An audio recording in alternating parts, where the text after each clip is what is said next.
and welcome to the news at 5 p.m. on Operatune TV. I am Mary Agiobo.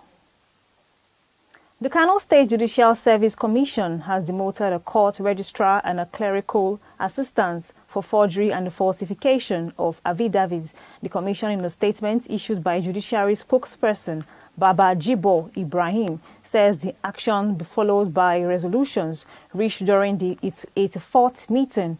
Court Registrar Adamu Salisu was demoted from grade level 13 to 12 and removed from his post at High Court number 13 after admitting to gross misconduct. The GSC emphasized its commitment to upholding discipline and integrity within the judiciary. The Executive Secretary of the Universal Basic Education Commission, Dr. Aisha Gaba, has raised concerns over the non-utilization of over 250 billion naira intervention funds disbursed to state governments. She disclosed this at the opening of a 3-day financial management training for superb fund management from the 36 states and the FCT. The training themed Efficient and Effective Management of UBE Intervention Fund aims to improve how states manage and apply the funds meant for strengthening basic education.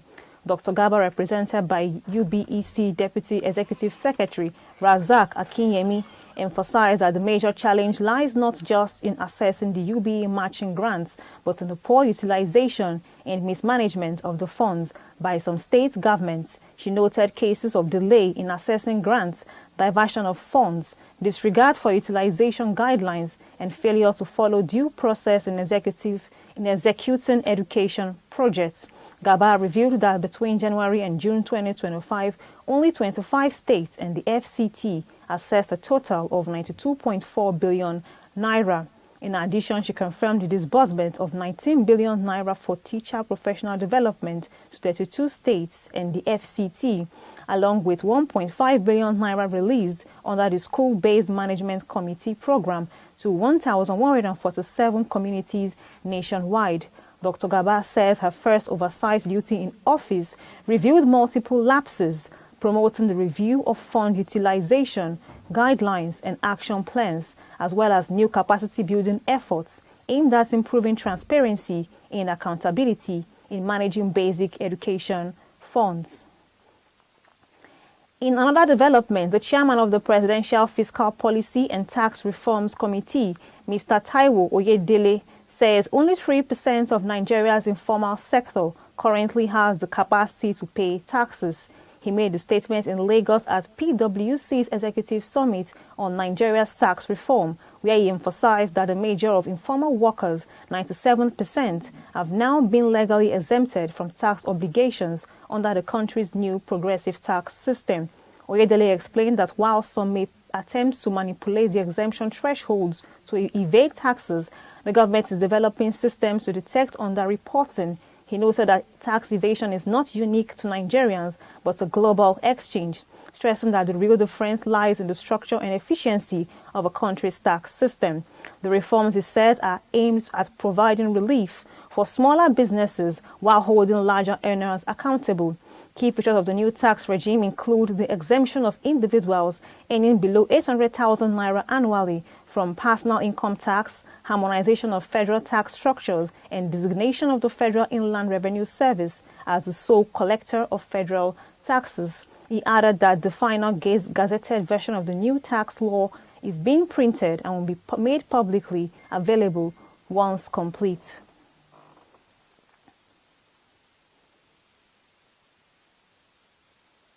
Moving on, the Jigawa State Hishbash Board has destroyed alcoholic beverages valued at approximately 5.8 million naira in a clampdown on the sale and consumption of alcohol in the state. According to the state commander of Ishba, Ibrahim Dahiru, the seizure and destruction exercise took place in Kazaure local government area following coordinated raids on several bars. The operation, which led to the burning of 400 cartons of alcohol, was spearheaded by the chairman of Kazaure local government area, Alhaji Mansu Dabuwa.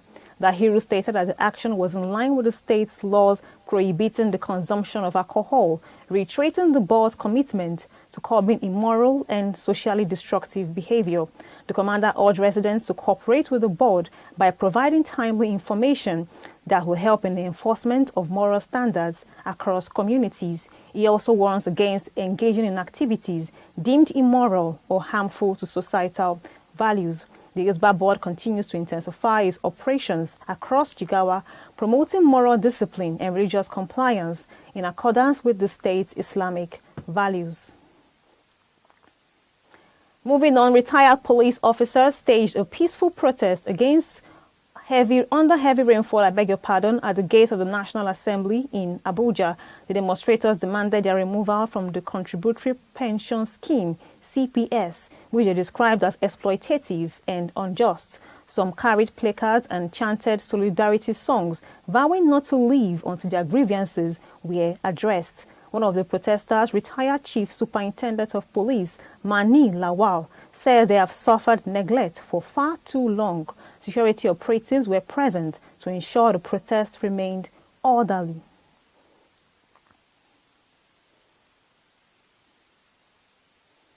The National Industrial Court of Nigeria has nullified the 2021 dismissal of Assistant Lecturer Mr. Bamishaye Olutola from the University of Lagos, ruling the determination violated due process.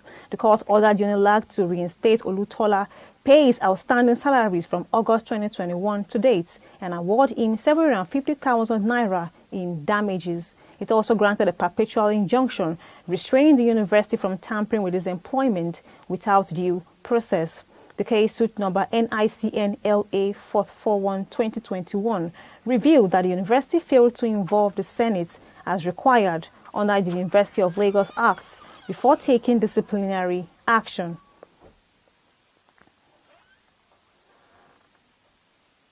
Finally, from the local stories, the Jigawa State Hisbah Board has destroyed alcoholic beverages valued at approximately 5.8 million naira in a clampdown on the sale and consumption of alcohol in the state. According to the state commander of Hisbah, Ibrahim Dahiru, the seizure and destruction exercise took place in Kazaure local government area following coordinated raids on several bars. The operation, which led to the burning of 400 cartons of alcohol, was spearheaded by the chairman of Kazaure local government, Alhaji Mansur Dabuwa. The Hisbah board continues to intensify its operations across Jigawa, promoting moral discipline and religious compliance in accordance with the state's Islamic values. Let's go on a short break, and when we come back, we'll receive stories from the foreign scene, the world of sports and business. Please stay tuned.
Welcome back from the foreign scene.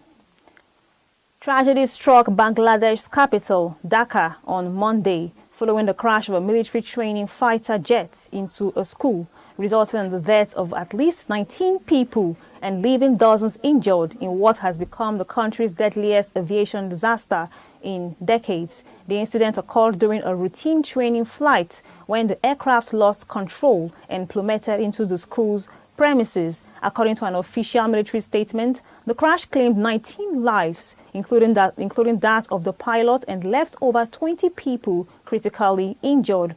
Rescue operations quickly commenced at the scene, with firefighters, emergency responders, and military personnel engaged in an intensive search and rescue efforts. Eyewitnesses described hearing a loud explosion, likening the impact to that of an earthquake. Over 50 injured victims, most of them students, were rushed to the National Burn and Plastic Surgery Institute in Dhaka, where medical teams continue to administer emergency care.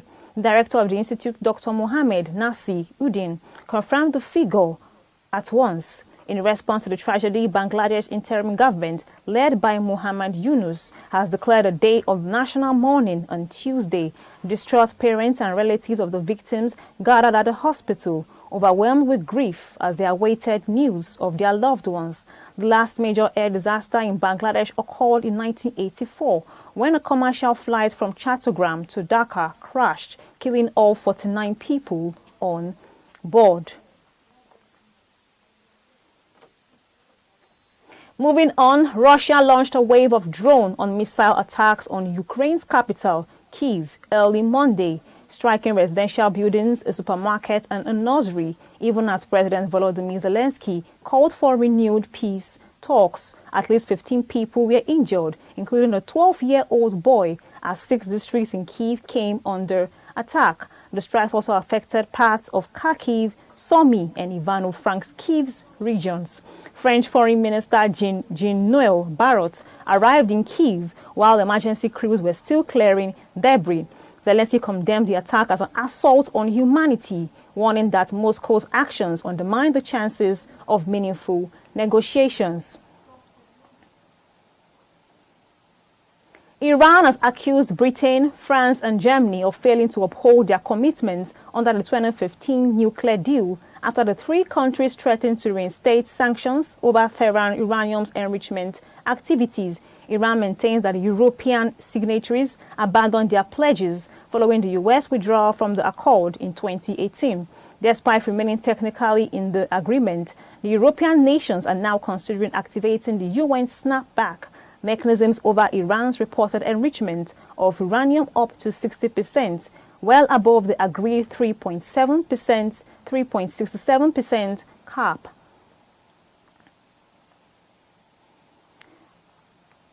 From the world of business, Nigeria's textile import bill surged by nearly 300% in 5 years, climbing from 192.5 billion naira in 2020 to 726.2 billion naira in 2024. According to the National Bureau of Statistics, industrial expert Gagan Gupta, CEO of Arise IIP, described the trend as a lost opportunity, urging bold reforms and investments in infrastructure to revitalize Nigeria's textile sector. He noted that Nigeria is rich in cotton and could build a globally competitive value chain if provided the right support.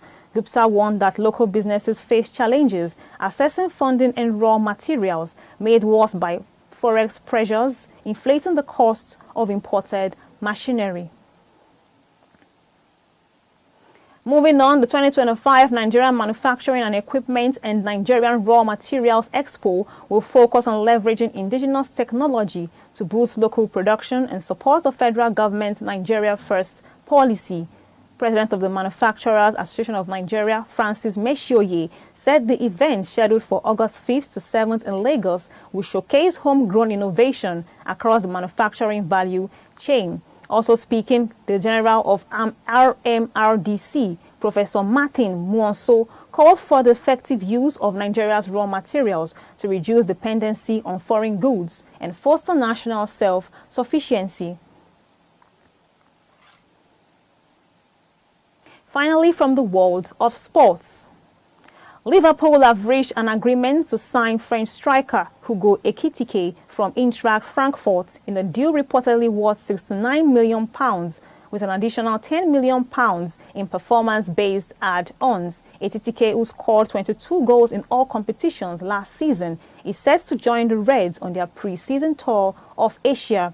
He feels a gap left by the tragic loss of Diogo Jota and may further strengthen the squad as Liverpool considers offloading Darwin Núñez and fending off bids for Luis Diaz. Massimiliano Allegri has returned to AC Milan, pledging to restore the club's legacy after a disappointing 8th-place finish last season. The Italian manager is counting on newly signed 39-year-old Luka Modric to bring leadership and experience as the team sets its sights on UEFA's Champions League qualification. Allegri previously led Milan to their last league title in 2011 before a trophy-laden spell at Juventus.